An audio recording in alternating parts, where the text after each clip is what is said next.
Radhe Radhe to all my friends out দেয়ার।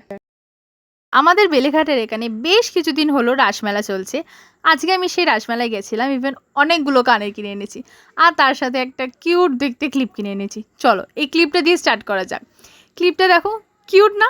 ক্লিপটার কালারটা খুব সুন্দর লেগেছে আর আমার ক্লিপটা সত্যি খুব ভালো লেগেছিলো। ডিজাইনটা, কালারটা, overall just love it. And the best part is that আমার জামার সাথে ভীষণ ভালো লাগছিলো।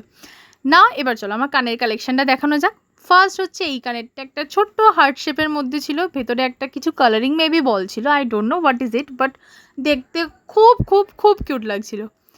আর সেকেন্ড কানেরটা তো আমি জাস্ট প্রেমে পড়ে গেছি। তোমরাই দেখো কানেরটা কি সুন্দর, ছোট্ট বইয়ের মতন।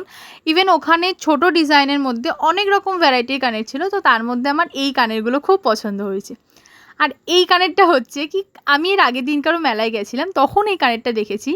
আর আজকে তো আমি ওয়েটই করিনি, আমি জাস্ট গেছি, কানেরটা কিনেছি আর সঙ্গে সঙ্গে আমি পরে নিয়েছি। আর দেখে নাও, মেবি আমি এটা কোনো রং ওয়েতে পরেছিলাম, তাই হয়তো কানেরটা এরকম লাগছিলো। আর কানেরটার ডিজাইনই এরকম, বাট হাওয়েভার কানেরটা খুব সুন্দর। আর এই কানেরটা একটা স্টোরি আছে। স্টোরিটা হচ্ছে, আমার কাছে এরকম ডিজাইনের সেম কানের একটা ছিল, but somehow I have lost that. So এবার আমি আবার রিপারচেস করে নিচ্ছি, কারণ এই কানেরটা খুব সুন্দর লাগে, আমার তো খুব ভাল লাগে। এবার লাস্ট হচ্ছে এই কানেরটা। এই কানেরটার ডিজাইনটা আমার খুব ভাল লাগে, ছোট্ট পাতার মতন, আর দেখো নিচে একটা ঝুমকো মতন আছে। So yeah, that's it. So thank you for watching.